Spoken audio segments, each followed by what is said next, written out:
Bonjour à toutes et à tous, soyez les bienvenus dans ce nouveau numéro de votre hebdo. On commence avec la situation épidémiologique dans la région et dans le département. Elle se dégrade rapidement ces derniers jours. Le seuil d'alerte fixé à 250 cas positifs pour 100 000 habitants a d'ailleurs été dépassé en milieu de semaine. Il était vendredi soir de 280 en Vendée. Dans la région, les lits des hôpitaux sont occupés à 70% par des cas de Covid et jusqu'à 20% des opérations chirurgicales vont ainsi être déprogrammées. On a été monté jusqu'à 20 patients au mois de novembre, mais il y avait dedans 2 patients qui venaient de Bourgogne-Franche-Comté. Donc au niveau local, effectivement, on a l'impression que le niveau de circulation, certes, n'est pas plus important qu'en novembre, mais le virus est différent et probablement plus embêtant pour la population. L'état d'esprit, c'est qu'on démarre, entre guillemets, cette nouvelle vague avec déjà beaucoup de patients, contrairement à la première fois. Donc une certaine méfiance, entre guillemets, on ne sait pas trop jusqu'où ça va aller, tout ça. Les autres pathologies nécessitant de la réanimation se sont éteintes, entre guillemets. Jusqu'à quand, j'en sais rien. Mais donc ça nous permet pour le moment d'absorber l'ensemble des besoins de réanimation du département. Mais je vous dis, c'est un équilibre qui est fragile. Et en réponse à cette dégradation du contexte sanitaire, Emmanuel Macron a ainsi annoncé, et ce pour une durée d'au moins 4 semaines, une nouvelle forme de confinement partout en France à partir de ce samedi soir. Tous les commerces non essentiels ferment à nouveau, les déplacements de chacun sont limités à 10 km autour de son domicile. Perspective d'avenir en revanche pour certains lieux culturels et les terrasses des bars, cafés et restaurants. Une réouverture est envisagée à partir de la mi-mai. Parmi les autres mesures évoquées par le président de la République, la fermeture des écoles, collèges et lycées pour 3 à 4 semaines. Le calendrier scolaire a ainsi été modifié pour que les vacances de printemps de toutes les zones tombent en même temps. Un calendrier que nous a détaillé Alix Lanos sur ce plateau jeudi midi. Vous le savez, la France était l'un des rares pays d'Europe qui n'avait pas encore fermé ses écoles. Eh bien, ce mercredi, Emmanuel Macron est revenu sur cette exception française puisque les 61 510 établissements et écoles de France vont donc fermer leurs portes pour les 3 à 4 prochaines semaines. Alors concrètement, eh bien, au retour de ce week-end de Pâques, mardi 6 avril, pas de retour en présentiel pour les élèves. Ce sera cours à la maison, sauf pour les élèves de soignants et les élèves en situation de handicap qui, eux, pourront être accueillis physiquement. Alors, après cette semaine en distanciel, que se passe-t-il ? Eh bien, oubliez les zones A, B et C. Les 3 zones vont fusionner et tous les élèves de France, soit 12 millions environ, seront en vacances en même temps, du vendredi 9 avril au soir jusqu'au lundi 26 avril au matin. Et cette rentrée sera progressive puisque le lundi 26 avril, seuls les élèves de primaire, donc les maternelles et élémentaires, reviendront en classe. Les collégiens et les lycéens, eux, resteront à distance jusqu'au lundi 3 mai, date à laquelle ils pourront revenir physiquement dans leurs établissements, mais avec des jauges adaptées. Et puis à noter que les parents qui seront obligés de rester à la maison pour garder leurs enfants pourront bénéficier de la mesure de chômage partiel si le télétravail n'est pas possible. À partir de mardi, les cours à distance reprennent donc pour quelques jours. Pour les parents des élèves des écoles primaires, il est donc parfois compliqué de s'organiser pour savoir qui garde les enfants à la maison. Mais vendredi matin, au moment de déposer les enfants à l'école pour leur dernier jour, certains semblaient prendre ces nouvelles mesures avec philosophie. Exemple à l'école Saint-André de La Roche-sur-Yon. C'est le dernier jour d'école avant 3 semaines à la maison. Devant la grille de cette petite école primaire, les questions d'organisation et le travail à la maison alimentent les conversations. Est-ce qu'il y a des choses que je peux éventuellement lui faire un peu travailler ? Beaucoup d'interrogations. Hier aussi, savoir si on restait en lien. Des gens qui s'inquiétaient un peu, savoir s'il y avait du travail ou pas. Alors je leur ai dit c'était surtout en fait, on va rester en lien, on va envoyer des photos. C'est pour rester aussi surtout en relation. Pour tous les parents, les annonces d'Emmanuel Macron riment avec nouvelle organisation. Mais beaucoup semblent prendre les choses avec philosophie. Cette maman s'apprête à refaire l'école à la maison pour une semaine, sans pression. Suite à ce qu'on a fait l'année dernière, j'ai envie de dire une semaine finalement, ce n'est pas grand-chose. Donc voilà, les enfants sont plutôt contents, tristes de quitter leurs copains, ça c'est sûr. Mais voilà, on avait fait un planning l'année dernière et je crois qu'on va refaire notre planning cette année, ce sera très bien. Pour les parents qui travaillent, c'est un peu plus compliqué. 2 jours seulement après les annonces gouvernementales, il reste encore quelques incertitudes. Mon mari et moi, nous sommes prioritaires. Donc on espère que nos enfants puissent aller à l'école la semaine prochaine. Et notre dernière peut aller chez la nounou. Donc On attend ce que l'école va nous répondre. Alors du coup, moi je suis infirmière puéricultrice, donc Candice continuera d'aller à l'école la semaine prochaine en tant que soignante. Et puis après pour les vacances scolaires, on ne sait pas trop, on va improviser. Peut-être les grands-parents, peut-être la crèche. Après les crèches normalement seront fermées également. Donc je ne sais pas du tout.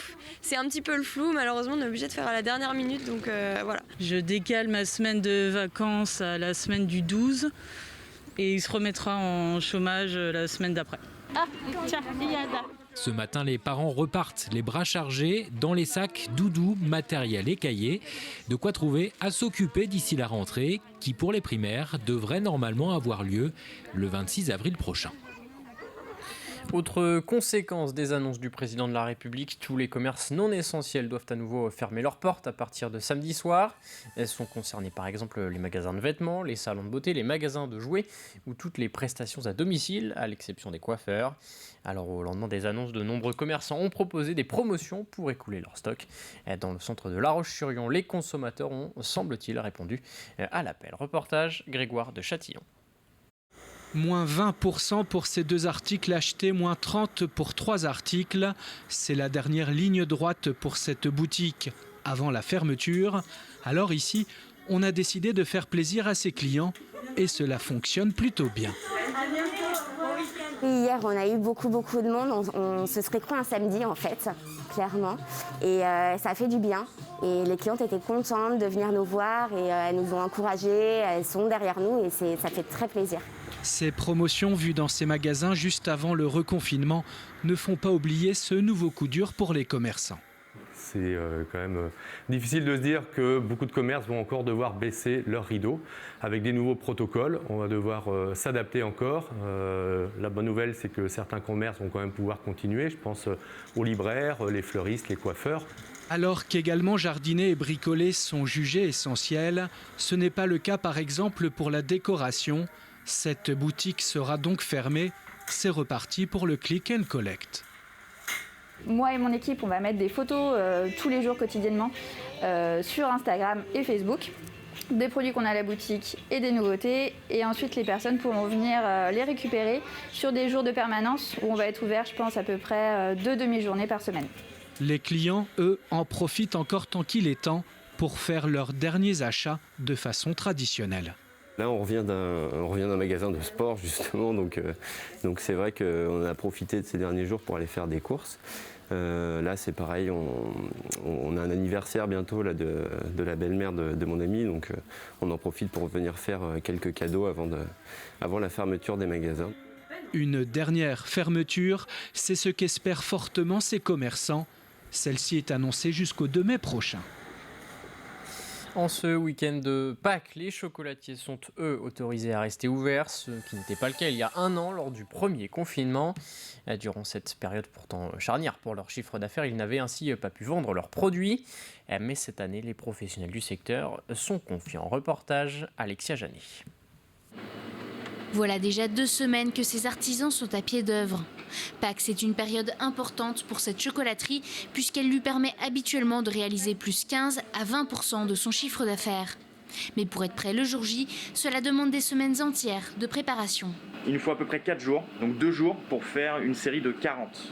C'est-à-dire qu'aujourd'hui, si je veux faire 40 lions et que je pars de rien, il me faut 2 jours à 2 personnes. Donc voilà, entre 15 et 16 heures de travail pour pouvoir réaliser jusqu'à l'emballage le produit. C'est des choses qui aujourd'hui sont finalement pas si rentables que ça pour nous, mais si je faisais pas ça, je prendrais pas autant de plaisir dans mon métier. Et cette année, les demandes s'annoncent nombreuses car Pâques arrive dans un contexte très particulier. Je pense qu'aujourd'hui, le Covid a réduit énormément nos loisirs.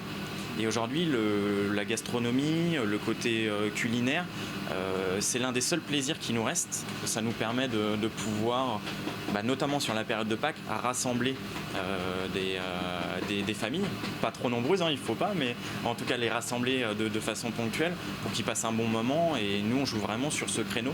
Et je pense que c'est ce qui explique qu'aujourd'hui, on marche bien. Si la période s'annonce prometteuse, ce chocolatier n'a pas droit à l'erreur. C'est justement un moment qui qui lui permet de se démarquer de ses concurrents. C'est la deuxième période de l'année. La première, c'est Noël, évidemment. Là, on est vraiment sur une fête très particulière où on est très centré sur la chocolaterie. Par contre, c'est une fête qui est hyper importante pour nous parce que c'est là où on a encore le plus de capacité à développer notre créativité, à proposer des produits que nos confrères n'ont pas. Et c'est ça qui fait un petit peu la magie de Pâques. Si les fêtes de Pâques permettent souvent de rassembler les familles, cette année elles se feront sous cloche avec un nombre d'invités très limité. En politique, le Premier ministre Jean Castex a abordé ce jeudi devant les parlementaires la question des élections départementales. Elles sont prévues pour le moment si aucun report n'est décidé les 13 et 20 juin prochains. À l'heure actuelle, le scrutin est maintenu, mais l'hypothèse d'un nouveau report n'a pas été totalement écartée. L'exécutif a indiqué que des consultations avec les partis politiques et les associations d'élus locaux auront lieu dans les prochaines semaines. Et puis en Vendée, Yves Vinet, le président du département depuis 2015, a justement annoncé mercredi qu'il ne se représentait pas pour ces élections. À 66 ans, il explique vouloir quitter toutes ses fonctions politiques à la fin de son mandat. J'ai surtout besoin d'un peu de temps pour aborder, je dirais, cette nouvelle étape de ma vie. Donc je ne fais pas de projet particulier, j'ai un certain nombre, je dirais, de petites idées pour la suite, mais j'ai besoin de souffler, j'ai besoin de me retrouver en famille, avec mes amis. L'activité débordante que l'on a depuis de nombreuses années fait qu'on n'a sûrement pas fait les sorties qu'on aurait pu faire avec mon épouse, par exemple, ou avec des amis. Donc c'est un peu profiter du temps et vivre, je dirais, d'une manière différente, mais moins chronométrée, moins organisée. Avant de refermer cet hebdo, focus sur cette initiative visant à favoriser l'accès aux soins des personnes en situation de handicap. Certains de ces patients ont des difficultés à obtenir un rendez-vous médical en cause des professionnels de santé et qui ne sont pas toujours formés à prendre en charge certains types de handicap ou des problèmes d'accès à des locaux adaptés. Alors une plateforme HandiSoins 85 a été mise en place il y a quelques mois par le CHD, l'établissement de santé mentale Georges Mazurel, la clinique Saint-Charles et l'ARS. Elle permet de faciliter les consultations médicales. Explication, Alix Lanos. Je te montre sur ta main ? Je te montre. La première fois que Naël est venu ici, il n'était même pas question pour lui de s'allonger dans le fauteuil. Aujourd'hui, c'est sa 3e séance et le petit garçon qui souffre de troubles autistiques est de plus en plus à l'aise. Il faut dire que face à lui, le docteur Pavageau, formé à la prise en charge de personnes en situation de handicap, est particulièrement attentif aux besoins de ses patients. Est-ce que tu veux que je te montre mon petit moteur ? Non. Ah, c'est que tu n'aimes pas le bruit. Bon, on verra une autre fois, c'est pas grave. On a pris des tas de renseignements sur son comportement. Naël, par exemple, ne supporte pas les blouses blanches, ce qui explique aujourd'hui la présence de la blouse verte. Chaque patient ayant ses propres caractéristiques, on s'adapte, et parce qu'on a le temps de s'adapter. Donc il faut bien comprendre que ces consultations permettent d'être réalisées parce que le temps ne compte pas. Et si le temps ne compte pas, c'est que la consultation est réalisée dans le cadre d'HandiSoins 85. Un nouveau dispositif ouvert en novembre dernier sur le département et financé par l'Agence régionale de santé. Son objectif, faciliter l'accès aux soins pour les personnes en situation de handicap. Et on va donc, au regard de la localisation géographique, essayer de trouver un professionnel de la spécialité au plus près du lieu de vie du patient. On s'occupe de la prise de rendez-vous. On envoie ensuite toute notre fiche de liaison avec le recueil et les besoins du patient. L'attente en salle d'attente n'est pas possible dans une salle d'attente habituelle. Il faudrait faire la consultation sans blouse. Est-ce qu'on peut prévoir un fond de musique, pas trop de lumière, l'éclairage va contrarier le patient. Autant d'informations qui feront la réussite de la consultation et du parcours de soins. À bientôt. Voilà, ça marche. Un soulagement pour la maman de Naël, qui n'avait jusqu'à maintenant jamais pu emmener son fils chez le dentiste. On nous répondait que c'était compliqué avec un enfant autiste, le dentiste n'était pas formé, soit il n'y a pas de place, on ne prend pas de nouveaux patients, donc on ne faisait pas. Et on espérait qu'il n'y ait pas de soins à faire rapidement. Étape par étape, grâce à ses visites blanches, Naël se prépare pour le jour où il aura besoin d'un soin.